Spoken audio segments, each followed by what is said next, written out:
मेरे प्यारे देशवासियों, नमस्कार। मन की बात में एक बार फिर आप सबका स्वागत है। ऐसे तो मन की बात हर महीने के आखिरी रविवार को होता है, लेकिन इस बार एक सप्ताह पहले ही हो रहा है। आप सब जानते ही हैं, अगले हफ्ते मैं अमेरिका में रहूंगा और वहाँ बहुत सारी भागदौड़ भी रहेगी। और इसलिए मैंने सोचा वहाँ जाने से पहले आपसे बात कर लूं। और इससे बढ़िया क्या होगा, जनता जनार्दन का आशीर्वाद, आपकी प्रेरणा, मेरी ऊर्जा भी बढ़ती रहेगी। साथियों, बहुत से लोग कहते हैं कि प्रधानमंत्री के तौर पर मैंने ये अच्छा काम किया, वो बड़ा काम किया। मन की बात के कितने ही श्रोता अपनी चिट्ठियों में बहुत सारी प्रशंसा करते हैं। कोई कहता है ये किया, कोई कहता है वो किया, ये अच्छा किया, ये ज्यादा अच्छा किया, ये बढ़िया किया। लेकिन मैं जब भारत के सामान्य मानवी के प्रयास, उनकी मेहनत, उनकी इच्छा शक्ति को देखता हूं तो खुद अपने आप अभिभूत हो जाता हूं।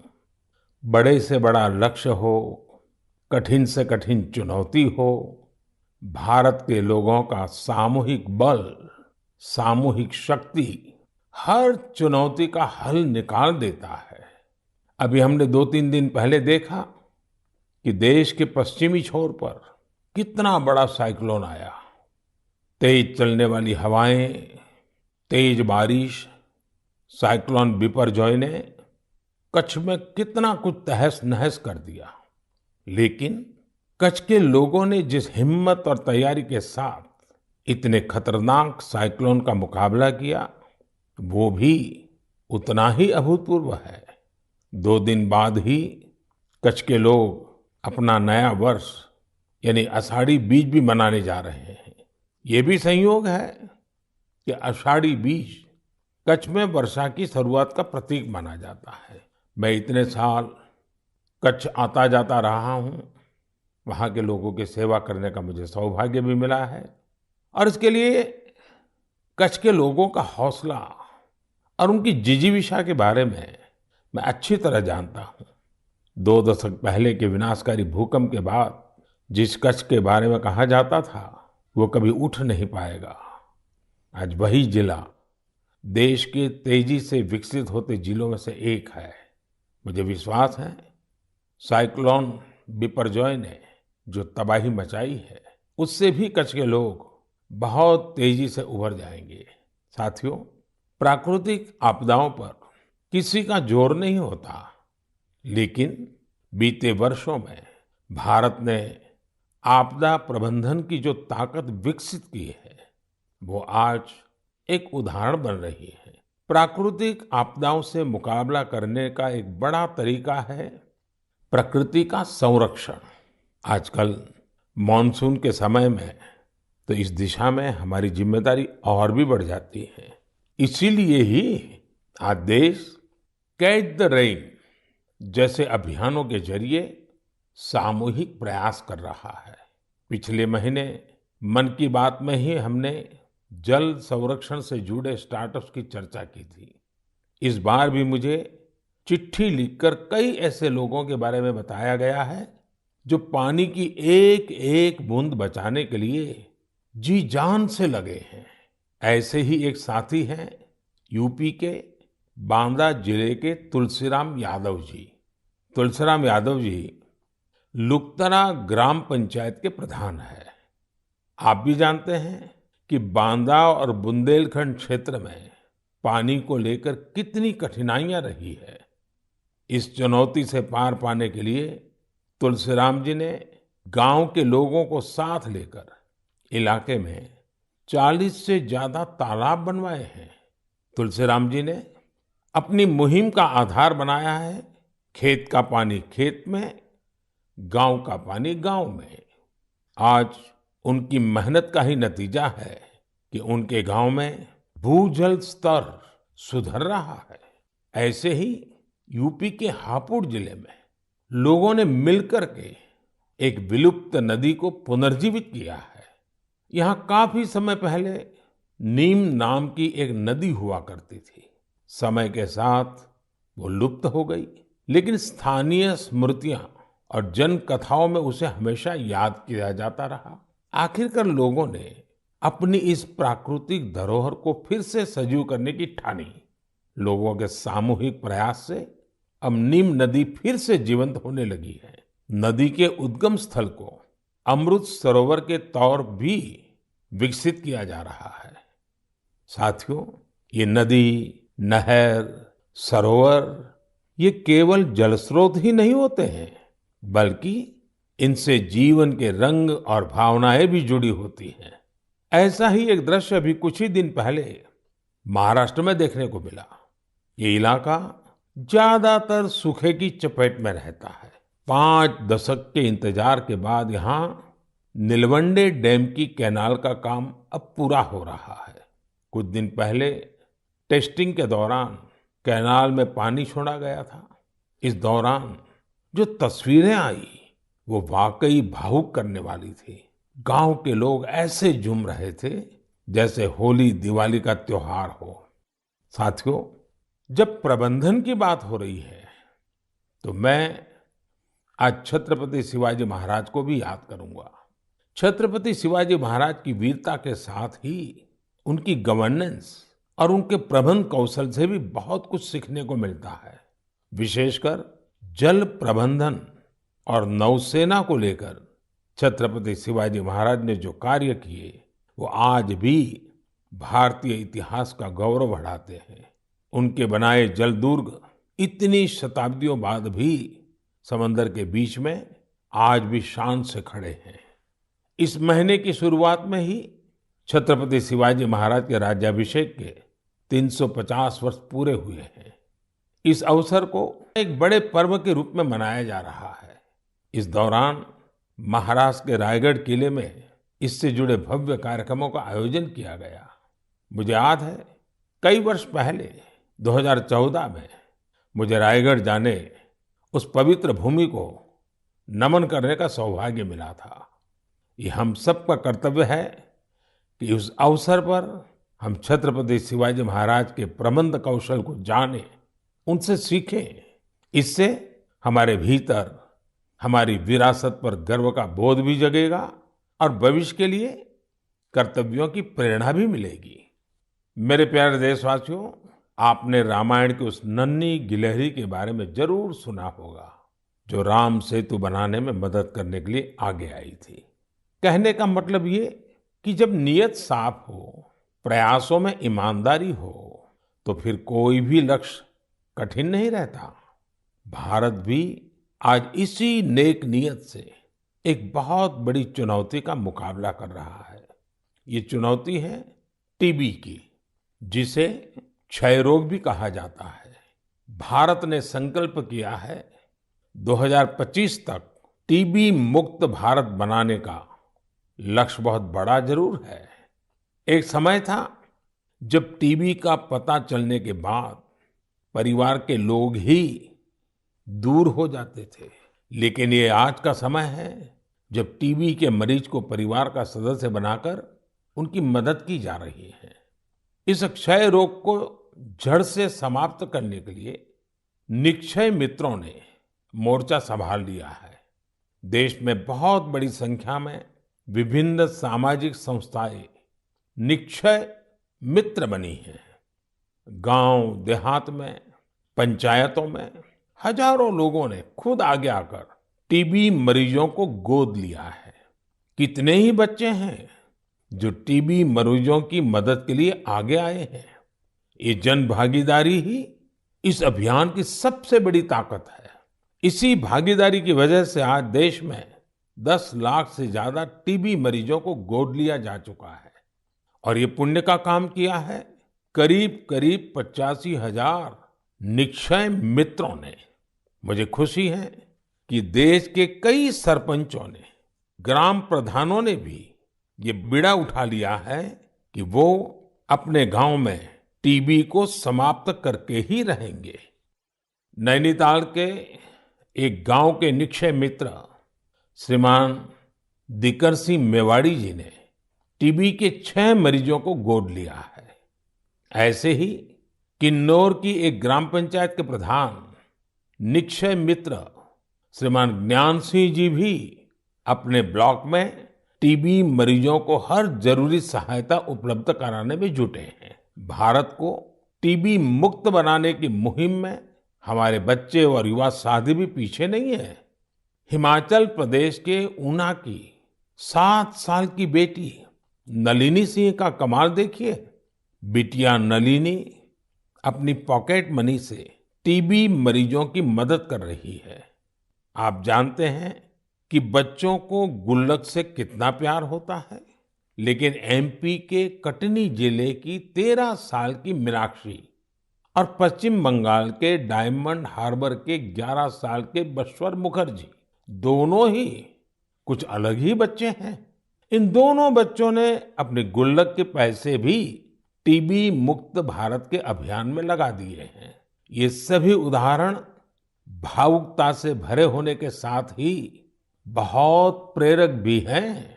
कम उम्र में बड़ी सोच रखने वाले इन सभी बच्चों की मैं हृदय से प्रशंसा करता हूँ।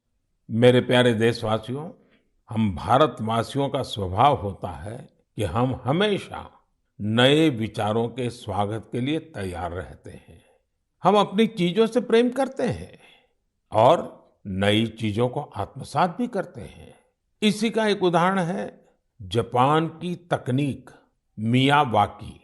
अगर किसी जगह की मिट्टी उपजाऊ नहीं रही हो तो मियावाकी तकनीक उस क्षेत्र को फिर से हरा भरा करने का बहुत अच्छा तरीका होती है। मियावाकी जंगल तेजी से फैलते हैं और 2-3 दशक में जैव विविधता का केंद्र बन जाते हैं। अब इसका प्रसार बहुत तेजी से भारत के भी अलग अलग हिस्सों में हो रहा है।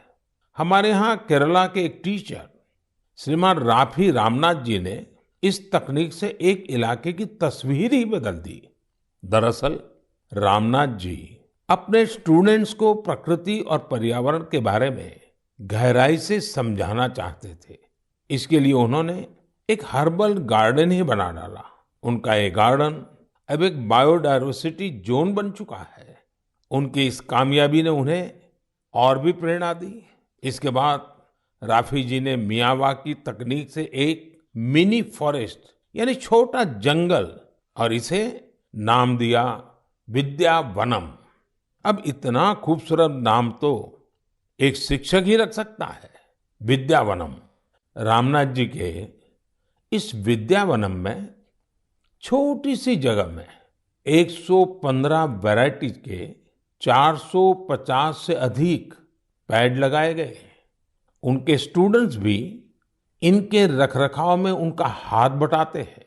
इस खूबसूरत जगह को देखने के लिए आसपास के स्कूली बच्चे, आम नागरिक काफी भीड़ उमड़ती है।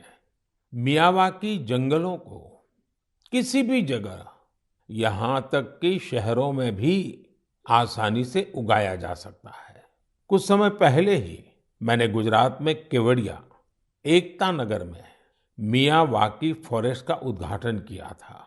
कच्छ में भी 2001 के भूकंप में मारे गए लोगों की याद में मियावाकी पद्धति से स्मृति वन बनाया गया है।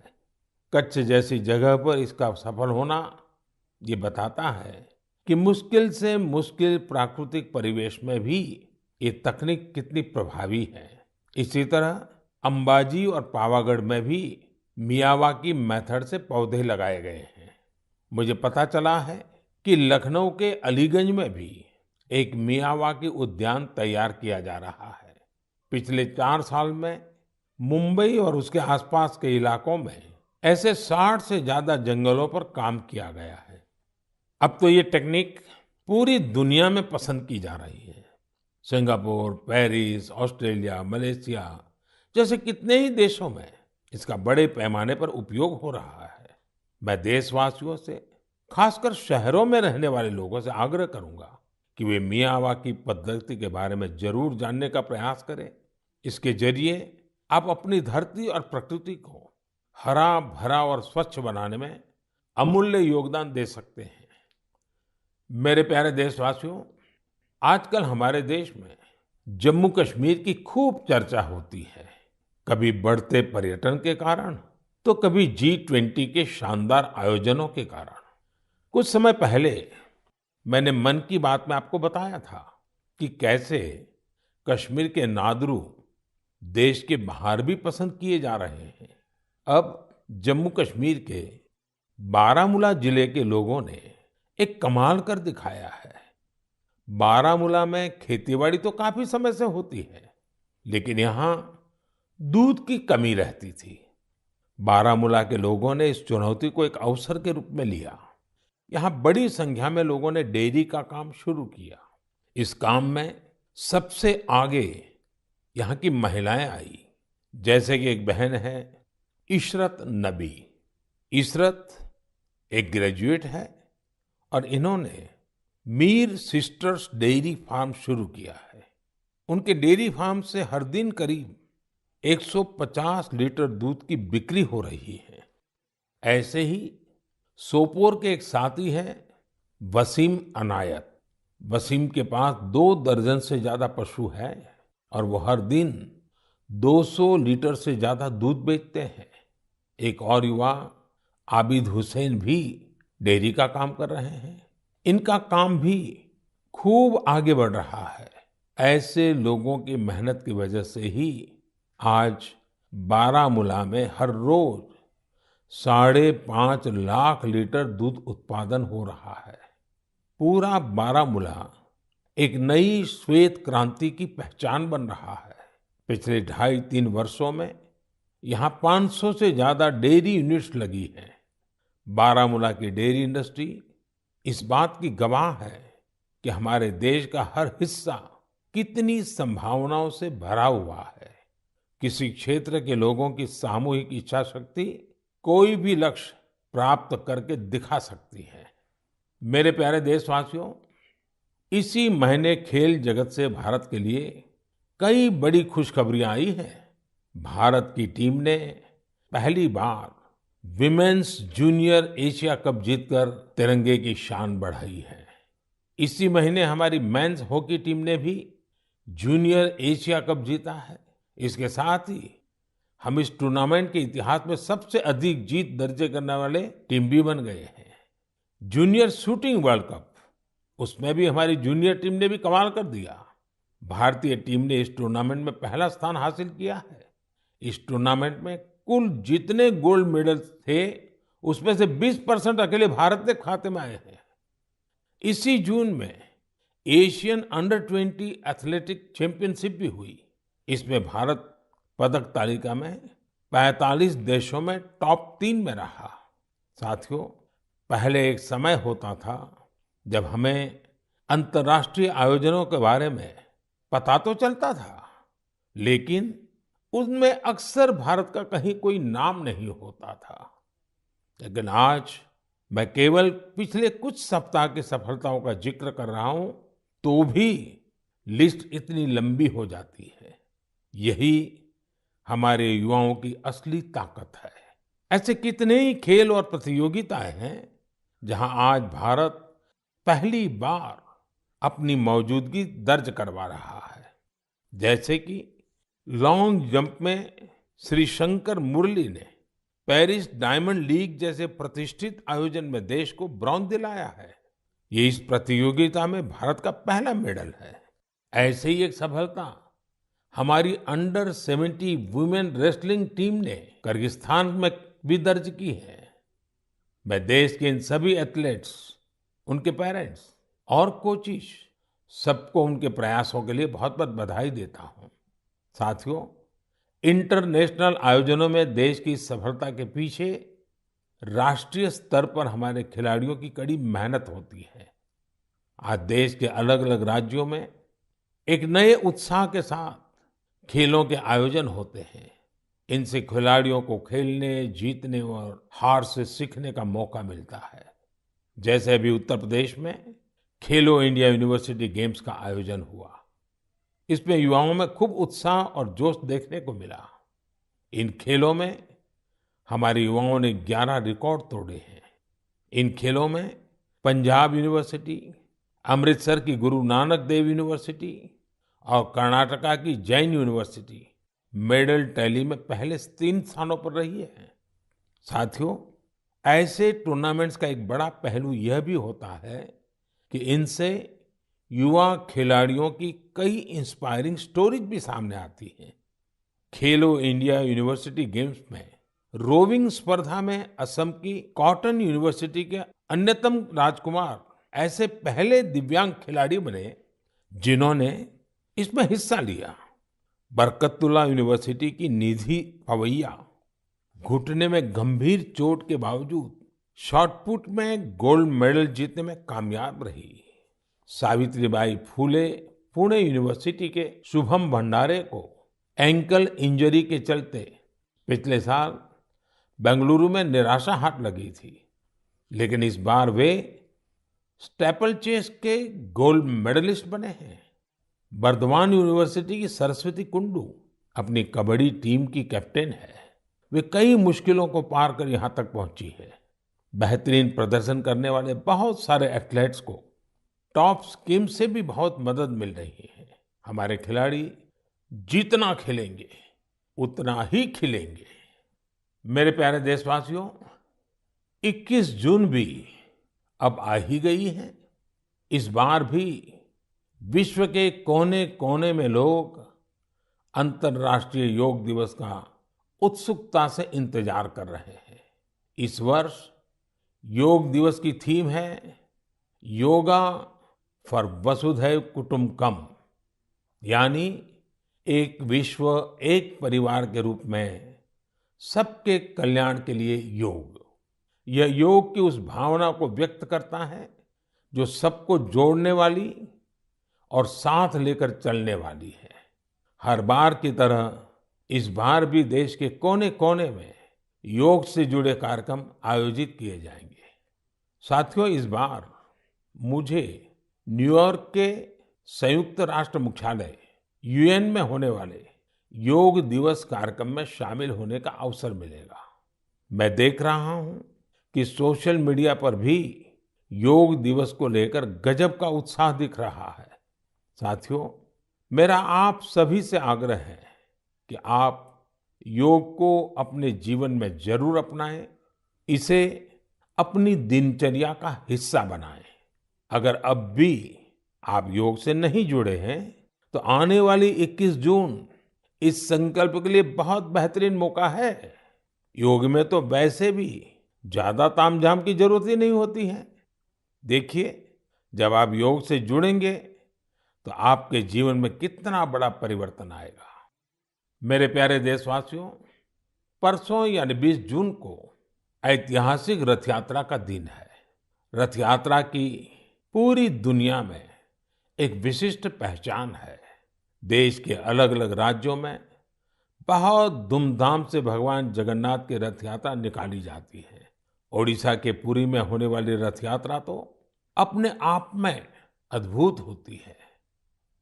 जब मैं गुजरात में था तो मुझे अहमदाबाद में होने वाली विशाल रथ यात्रा में शामिल होने का अवसर मिलता था। इन रथ यात्राओं में जिस तरह देश भर के हर समाज, हर वर्ग के लोग उमड़ते हैं, वो अपने आप में बहुत अनुकरणीय है। ये आस्था के साथ ही एक भारत श्रेष्ठ भारत का भी प्रतिबिंब होती है।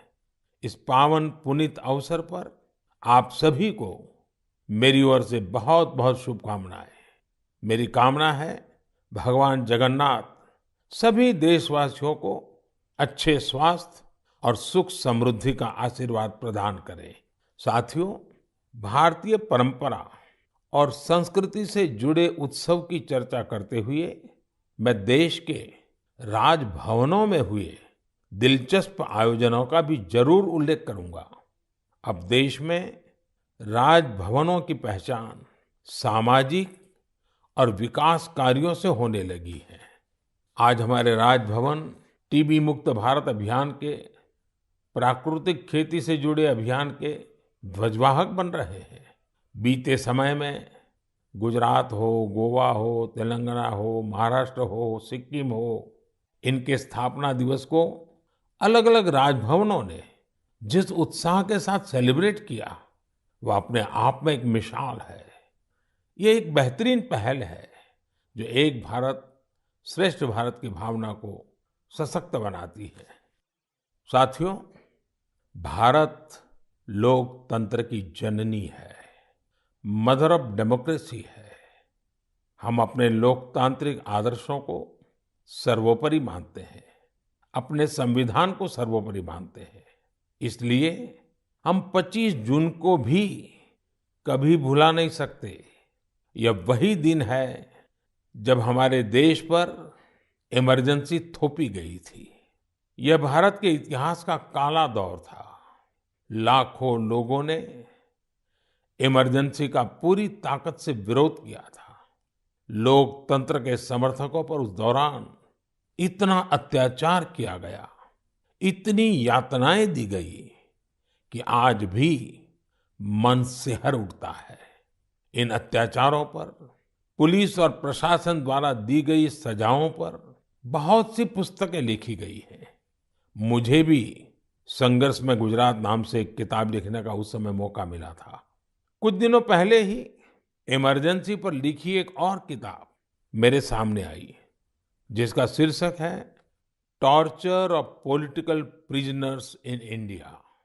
इमरजेंसी के दौरान छपी इस पुस्तक में वर्णन किया गया है कि कैसे उस समय की सरकार लोकतंत्र के रखवालों से क्रूरतम व्यवहार कर रही थी।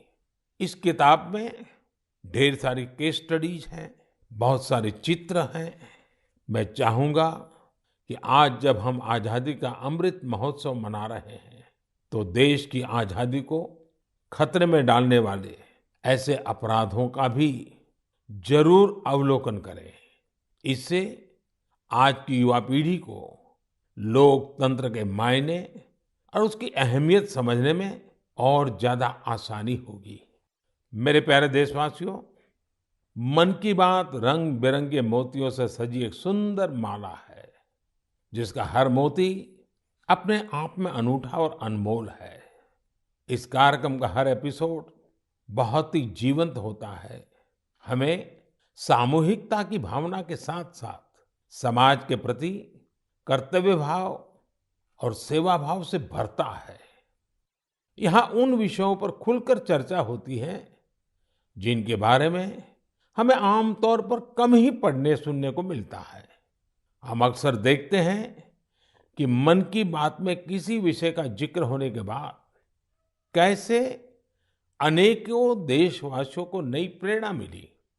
हाल ही में मुझे देश की प्रसिद्ध भारतीय शास्त्रीय नृत्यांगना आनंदा शंकर जयंत का एक पत्र मिला। अपने पत्र में उन्होंने मन की बात के उस एपिसोड के बारे में लिखा है जिसमें हमने स्टोरी टेलिंग के बारे में चर्चा की थी। उस कार्यक्रम में हमने इस फील्ड से जुड़े लोगों की प्रतिभा को एक्नॉलेज किया था। मन की बात के उस कार्यक्रम से प्रेरित होकर आनंदा शंकर जयंत ने कुट्टी कहानी तैयार की है। ये बच्चों के लिए अलग अलग भाषाओं की कहानियों का एक बेहतरीन संग्रह है। यह प्रयास इसलिए भी बहुत अच्छा है क्योंकि इससे हमारे बच्चों का अपनी संस्कृति से लगाव और गहरा होता है। उन्होंने इन कहानियों के कुछ इंटरेस्टिंग वीडियोस अपने YouTube चैनल पर भी अपलोड किए हैं। मैंने आनंदा शंकर जयंत के इस प्रयास की विशेष तौर पर इसलिए चर्चा की क्योंकि ये देखकर मुझे बहुत अच्छा लगा कि कैसे देशवासियों के अच्छे काम दूसरों को भी प्रेरित कर रहे हैं। इससे सीखकर वे भी अपने हुनर से देश और समाज के लिए कुछ बेहतर करने की कोशिश करते हैं।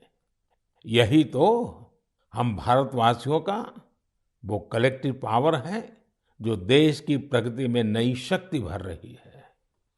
मेरे प्यारे देशवासियों, इस बार मन की बात में मेरे साथ इतना ही। अगली बार नए विषयों के साथ आपसे फिर मुलाकात होगी। बारिश का समय है, इसलिए अपने स्वास्थ्य का खूब ध्यान रखिए, संतुलित खाइए और स्वस्थ रहिए। हाँ, योगा जरूर कीजिए। अब कई स्कूलों में गर्मी की छुट्टियां भी खत्म होने को है। मैं बच्चों से भी कहूंगा कि होमवर्क लास्ट दिन के लिए पेंडिंग ना रखें। काम खत्म करिए और निश्चिंत रहिए। बहुत बहुत धन्यवाद।